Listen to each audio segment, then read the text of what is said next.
Good morning from tassel cafe. ভিডিওটা please ফার্স্টেই like করে দিও, পসিবল হলে শেয়ার করো।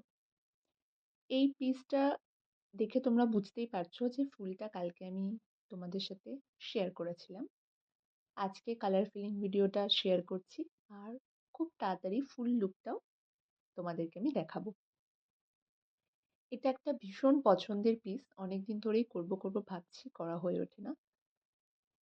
জাস্ট একটু সময় পেলেই নতুন কিছু কাজ যেগুলো তোমাদেরকে দেখাবো বলে করছি, সেগুলো তোমরা দেখতে পাবে।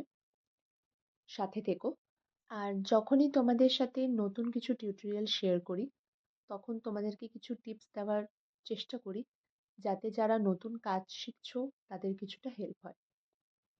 তোমাদের হয়তো মনে হতে পারে যে ফুলটা আমি আলাদা করে কালার করে কেন বসিয়েছি। কিছু কিছু পিস এরকম থাকে যেগুলোর ফুলগুলো এতটাই 3D ভার্সনে করা হয় যে তার পেছনের ব্যাকগ্রাউন্ডে প্রপার কালারটা করা সম্ভব হয় না, বা ব্যাকগ্রাউন্ডের কালার করতে গেলে ফুলের কালার কিছুটা নষ্ট হয়ে যায়। সেই ক্ষেত্রে তোমরা চেষ্টা করবে ফুলটা আলাদা করে করে নেওয়ার কালার, তারপরে ব্যাকগ্রাউন্ডটা যখন করবে, বেসটা বেসটার ক্লে একটু নরম থাকা সময়ই ফুলটা বসিয়ে দেবে, তারপরে ব্যাকগ্রাউন্ডটা করবে। বা যদি কখনো এরকম মনে হয় যে ব্যাকগ্রাউন্ডটা আগে করলে বেটার হচ্ছে, সেক্ষেত্রে ব্যাকগ্রাউন্ডটা আগে করে তারপরে ফুলটা আলাদা করে বসাতে পারো। দুটোই ভাইস ভার্সা তোমরা করতে পারো। এটা করলে কি ব্যাকগ্রাউন্ডের কালারের সাথে ফুলের কালার কোনোভাবে মিক্সড হয় না।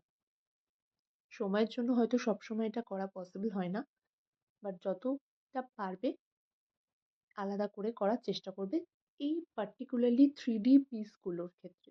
আর যেগুলো একদমই ফ্ল্যাট হয় ডিজাইনসগুলো, সেগুলোর ক্ষেত্রে কোনো অসুবিধা হয় না।